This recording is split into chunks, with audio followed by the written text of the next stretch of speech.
Israel के Tel Aviv में हजारों की संख्या में सड़कों पर उतरे लोग बंधकों की रिहाई और नए चुनाव कराने की मांग को लेकर जबरदस्त प्रदर्शन।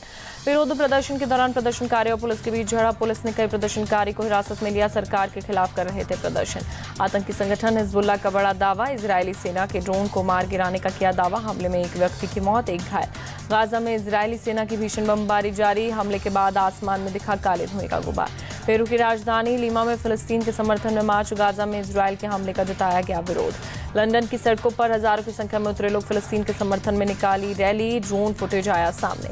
इंडोनेशिया के जकार्ता में अमेरिकी दूतावास के बाहर प्रदर्शन। इजराइल को अमेरिकी समर्थन का जताया विरोध। राफे में इजरायली हमलों को लेकर रोकने की मांग की गई। गाजा में इजरायली सेना के ताबड़तोड़ हमले। बीते 24 घंटे में 7 फिलिस्तीनियों की मौत, 280 से ज्यादा लोग घायल। फिलिस्तीन के स्वास्थ्य मंत्रालय का दावा। इजरायली हमले में अब तक 36,284 फिलिस्तीनियों की मौत, 82,000 से ज्यादा लोग घायल। रूस और यूक्रेन के बीच भीषण जंग जारी। रूस के रक्षा मंत्रालय ने यूक्रेन के कई इलाकों पर कब्जा करने का दावा किया। यूक्रेन में रूसी सेना के ताबड़तोड़ हमले। रूस ने यूक्रेन के कई ड्रोन्स और लड़ाकू विमानों को मार गिराने का दावा किया। रूस और यूक्रेन ने की युद्धबंदियों की अदला बदली। 75 युद्धबंदी यूक्रेन से वापस रूस लौटे। देशों के बीच पिछले 3 महीनों में पहली बार युद्धबंदियों की हुई अदला बदली। मेक्सिको में राष्ट्रपति चुनाव के लिए आज वोटिंग। अप्रूवल रेटिंग में 55% के साथ सबसे आगे क्लाउडिया शिनबाम। विपक्ष की उम्मीदवार जोचिल्ड गाल्वेज से मुकाबला।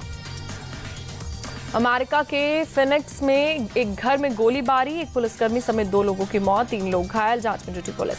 जर्मनी के हेगन शहर में गोलीबारी में मचा हड़कंप। बदमाशों ने कई राउंड की फायरिंग की। हादसे में कई लोग घायल। पुलिस ने जांच शुरू की।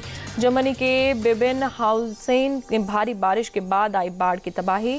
हेलीकॉप्टर के जरिए लोगों को किया जा रहा रेस्क्यू। अफगानिस्तान में नदी में नाव पलटने से हादसा।